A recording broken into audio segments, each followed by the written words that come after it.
Good morning and welcome to Rawlin Hill Chapel, a spiritual home for open minds. I'm Sally Somerville. Whoever you are and however you are this morning, there is a space for you here. Today is an interactive all-ages service, so everyone is welcome to stay in the chapel and take part in our activities later in the service. Our Bright Lights Children's Programme for kids aged 2 and up will resume next Sunday. If you're watching at home, please join the virtual side aisle at midday. Zoom link was in the weekly email, or you can find it in the YouTube description. And those of you in the chapel, do join us for refreshments in the side aisle after the service. The real side aisle. At 2 p.m. this afternoon, we'll have our monthly Death Cafe to talk about end-of-life matters over tea and cake. See Reverend Kate if you'd like to take part. This evening at 7, there's live music and meditation with relaxing piano music from our guest musician, Michael Beatty. You can find information about these and all our activities on our website. If you prefer a paper copy, you can pick up our Open Mind newsletter. The June edition will be available next week. We welcome contributions to our collection at the end of the service. They can be made at the back of the chapel by cash or card. This month, we are dividing our collection plate between the upkeep of the chapel and the national charity Magic Breakfast, which seeks to remove hunger as a barrier to learning for over 200,000 school children each school day. Magic Breakfast is running Fuel for Success, a campaign to highlight the impact child morning hunger has on educational attainment. Their aim is to raise 1 million breakfasts during May and June with the help of match funding. So let's give generously to this good cause.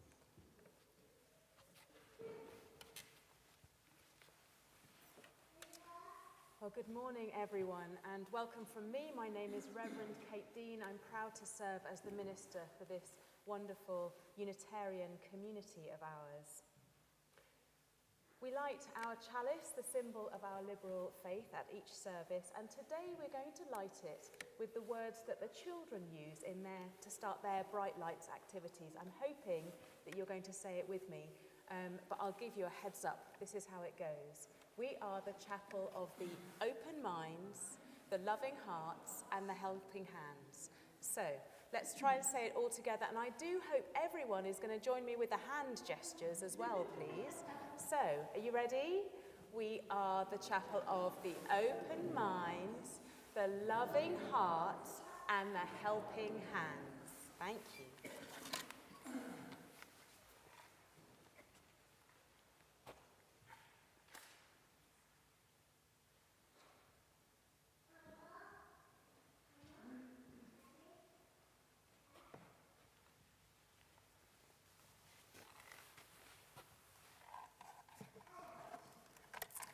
Now, before we greet each other, I do have some sad news to give you, which you may have read in our weekly update email this week. Chapel member Helen Howard Joseph, our Lady of the Flowers, passed away last week, and her funeral takes place in Birmingham in the Jewish tradition. And so we are sending our healing prayers to her husband and her family. And this is our floral tribute, flowers from the chapel garden in memory of her. Many of us will remember Helen as Helen's fantastic altar flower displays and how she helped our volunteers decorate the chapel for special occasions, Christmas, Easter and harvest especially. And countless wedding couples have also enjoyed her creative floral arrangements. Helen came to the chapel over 30 years ago, and with the encouragement from long-standing member and dearly departed Anne Finer, she came to discover a talent for flower arranging. And so she went much further. She loved it so much that she took further study at the Royal Society of Floristry for 5 years and became a professional florist. She also took part in music hall celebrations in the chapel, and many of us will remember her rather bawdy Victorian songs at some of our talent shows. She will be much missed, and so we thank her for her support, her time, and her talent. Now, on a happier note, as we greet each other, I welcome Reverend Christopher Hudson and his wife to give us greetings from our cousins, the non-subscribing Presbyterians in Northern Ireland. Do come forward, Chris. Thank you.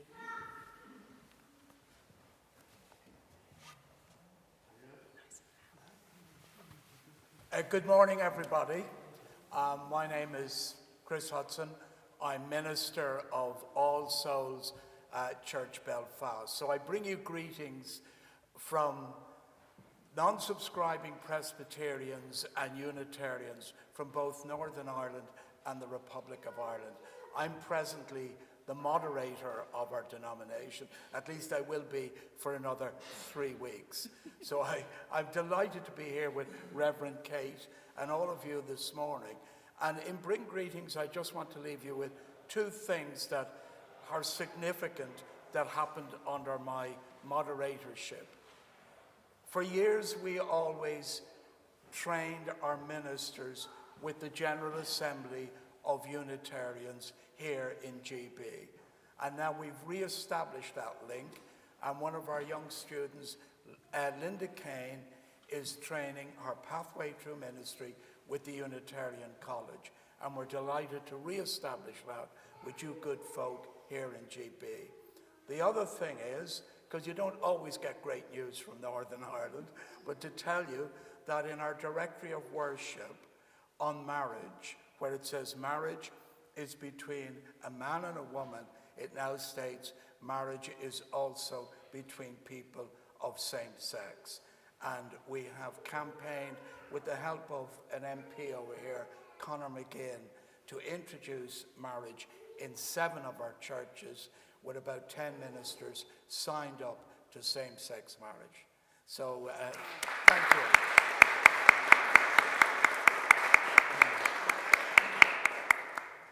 And just to say, again to Reverend Kate, in the language of the Gaels, Gura Míle Maith. Thank you very much for having me here this morning. And again, may all our wishes, blessings be upon you here in Hampstead. And it's wonderful to be with you this morning. Thank you, Kate. Thank you so much. And thank you for bringing us that wonderful news as well. And now, as we come together as a spiritual community, we like to get to know one another. So I invite you now to turn to someone near you, to say your name and welcome them to chapel this morning.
Thank you, everyone, and hopefully you'll be able to hear us a little better now the right microphone has been turned on. So, as you know, this is our all-ages service, and I've been working with our wonderful children's chapel Bright Lights coordinator, Maya, on thinking about speaking up and saying no. And Maya has a story for all ages, but I think the children will come forward if you can, and Maya will tell you this story. Come forward to the front and sit with Maya.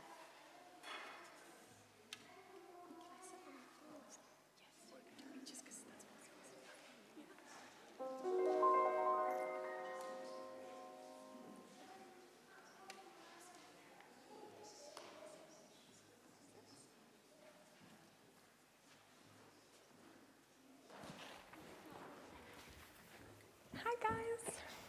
Hi Isaac. Hi everyone. Hi. Can you hear me? Yeah? Okay, great. How's everyone doing today? Are you good? How do you guys feel about saying no at school? Are you good at saying no?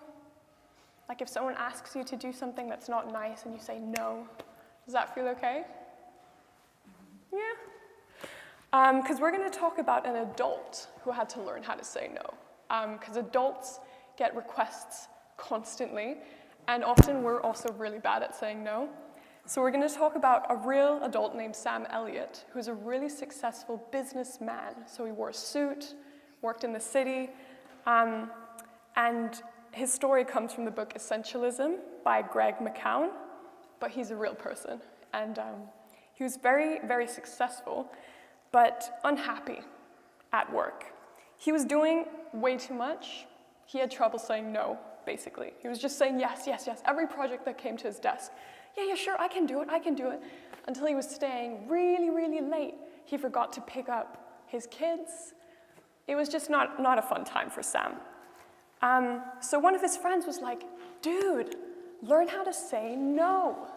And he was like, oh, okay, I try. So he was like, okay, this week I'm gonna make a commitment to saying no. So I'm gonna think, okay, so someone comes and says, hey Sam, sweep the back, or hey Sam, I have this really cool project. It'll take a lot of time, but it's really cool. So he sat there and he thought, okay, is this the most important thing I can do with my time right now? Because I have kids, I have a family, I love knitting sweaters, I want to have time for other stuff too. And if it wasn't the most important thing, he would say no. In the beginning, it was really scary for him to do that. He was a bit like, no. He didn't want to say no. And in the beginning, some people were a bit disappointed. What do you mean? You always say yes to stuff. You're my yes person. But eventually, after a couple of no's, he gained confidence. And actually, his coworkers, real story, they started really respecting that he was saying no. And he started doing better at work. And then eventually, instead of saying no like this, no, he could sit up tall and say, no, I can't do it right now, I'm sorry. And he became better at saying no. And now he had lots and lots of time to build Lego, knit sweaters, pick up his kids more, even climbing some trees, even though he was a bit big to climb trees, so a bit awkward, but still had lots of fun. So if there's anything we can learn from Elliot, it's that no is not a bad word. We're so scared of the word no. It's that we can learn that no is actually a form of a neutral, magic word that we can use to help say yes to the right things, even in school, not just work. Thanks, guys. I'm excited for activity after. Thank you, Maya. So we might be practicing that later. If you want to go and sit back in your chairs, we're going to do a little bit of singing now. You'll see the words in your order of service sheet. This is one of 8 chalice meditations which was composed a few years ago by the Leicester Unitarian David Kent. And this first one, Do What Most Kindles Love in You, is inspired by the words of St. Teresa of Avila. And so I'm going to ask Michael to play it through once. I'll try and sing along, and then I invite you to sing it through with me 3 times. It's quite quiet and calm, so I suggest we stay seated for this and just sing along as you can.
Do what most kindles love. We've kindled our flame, we've lit our flame. What lights the fire inside of you? What do you most love? Try and do a bit more of that. I think that's what that chalice meditation is saying. And hopefully we are a little bit calmer singing that, a little bit quieter. So we're going to come into a time of stillness, and not quite perfect silence, I would say, just a time to be a little quieter than we usually are and a little bit more still. Now, sometimes this can be difficult for all of us, and so it's good to remind ourselves that it is possible. It is possible to be a little bit quieter and a little bit more still. And it gives us some time to connect with ourselves and each other. And if we have a little tinkling children's sounds in the background, we'll just let that wash over us, and you might want to close your eyes while we go into this stillness. It can sometimes help if you focus on your breath, just noticing your breath as you breathe in and breathe out. And if you're really quiet and really noticing, you can notice that it's cool air as you breathe in. And it's just a little bit warmer as you breathe out.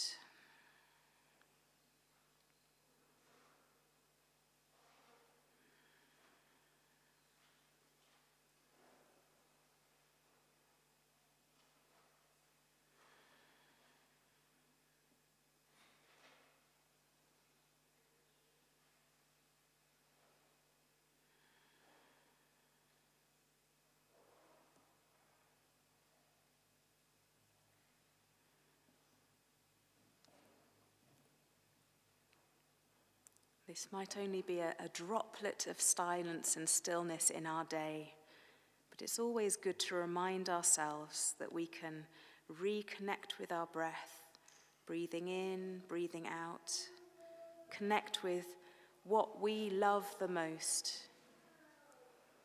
and it can make us feel a little better.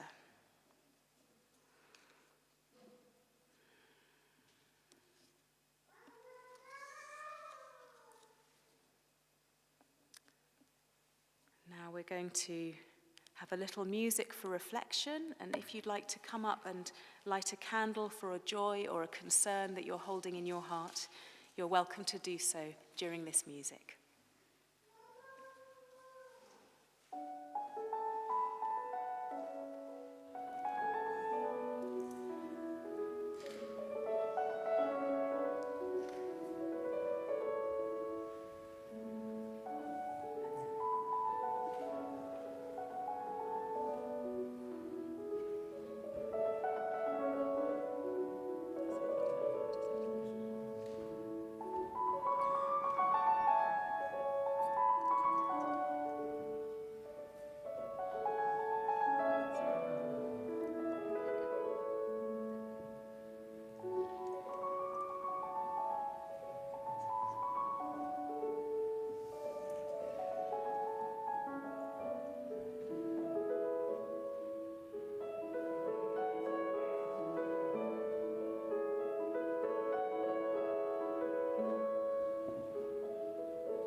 I'm now going to invite Maya to come and introduce our activities.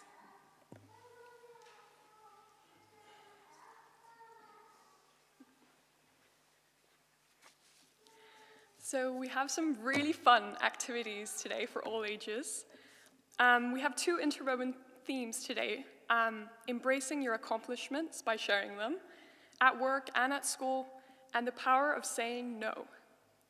Another term for self-promotion is holding up your achievements for others to see. This is especially helpful at work as adults and speaking up our ideas in class as kids. Self-promotion comes from what you do and sharing the facts of this. It's not bragging when it's a fact. It's not about doing more, but about going deeper and sharing a depth of work. In order to go deeper, we must be able to say no, which we all struggle with sometimes. So we have three tables set up for you. Sharing tables, we have about 20 minutes to do this, so we'll see if we get through. So there's table 1, where you write down 10 ways you might complete this sentence. I am exceptional because. And after you have, speak to someone on the table regarding what you've written. So if you're a couple of people sitting at the table, just maybe wait for everyone to finish and then discuss. And it seems really cheesy, but it's really, really incredible. And after you've done that, talk about how it felt to write why you're exceptional. Because a lot of us, it feels kind of uncomfortable to share those things, so really sharing with each other. So this is an adult activity, but if the kids want to join in, please let them join in. So table 2, also more adult-orientated, also write down 10 ways you might complete this sentence. This I say no to, ... Try and write down a minimum of 10 things. Let everyone kind of finish up, and then discuss. How was it to write your list of no's? Which no's can you implement now? And table 3 is a creative kids activity, but again, adults, please join in if you'd like. They are making empowerment crowns. So make and decorate a crown. We know that some of the kids have been making Jubilee crowns this week, but this one is a bit different. It's a wonderful crown, which helps you be honest with yourself and with other people, and gives you the power to say no when you need to. So it's a say no through the crown. Yeah, and I mean, you don't have to do any in a specific order, just grab a table, get started. The directions are on the table, and that should be great. Thanks so much, Maya. And I should say that Maya attended a training day for youth workers, youth leaders, and was inspired to bring us these activities from that training. So we do have about 20 minutes now. I suggest you start on one table and spend 10 or so minutes there. I'll let you know when we're half time, and then when we've only got a couple of minutes left, because we have a handout for you to take home afterwards. But do come and enjoy the activities. It's all optional. If you want to just sit and enjoy the surroundings, that's fine too.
Friends, we just have a couple more minutes, 2 or 3 more minutes to finish off your activities. And I'm going to bring round a sheet with some follow-up exercises you can try at home.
Friends, that's time up, I'm afraid, so please come and join me on our seats here for our final hymn.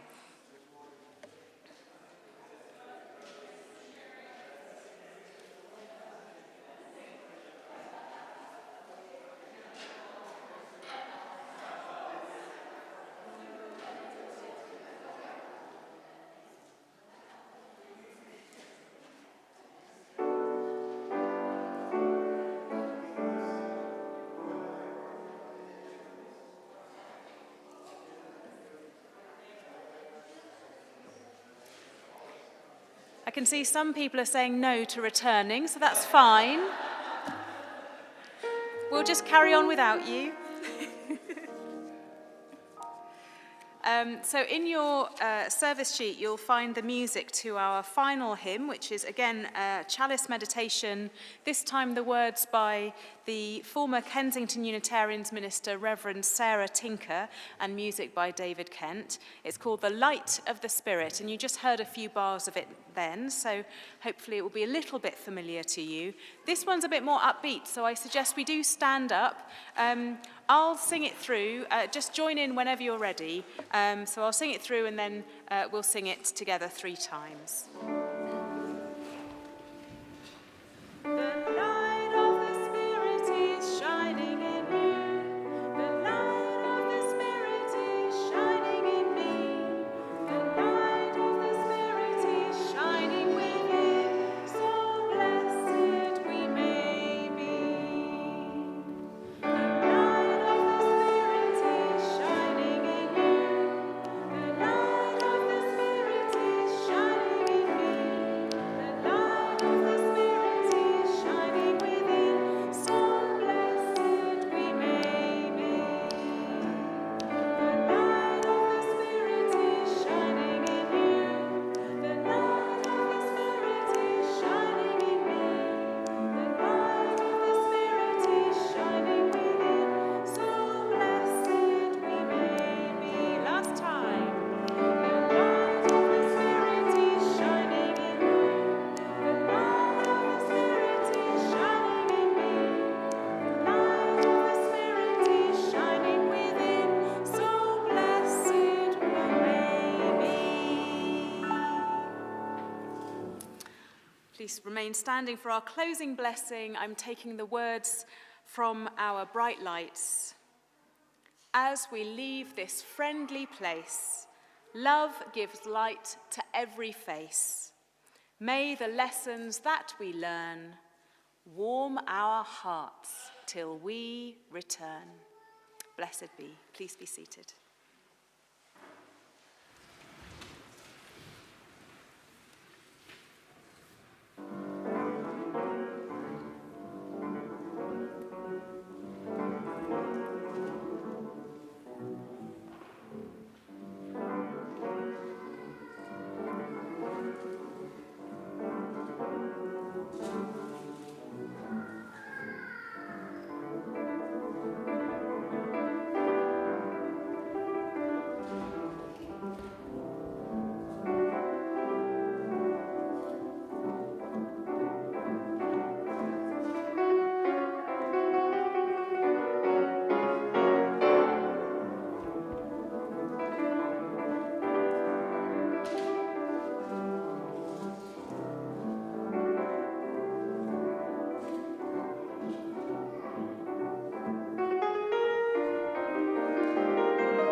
thank you so much to Michael Veazey, our guest musician, for that quirky piece of Debussy and all of the other music today.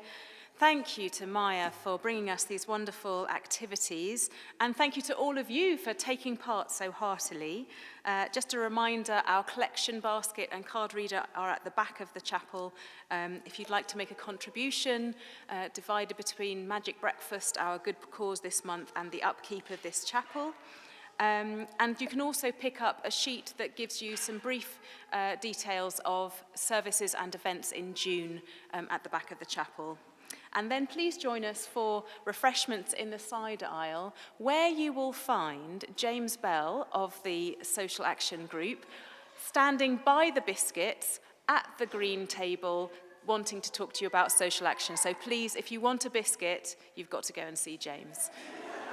Thank you, everyone.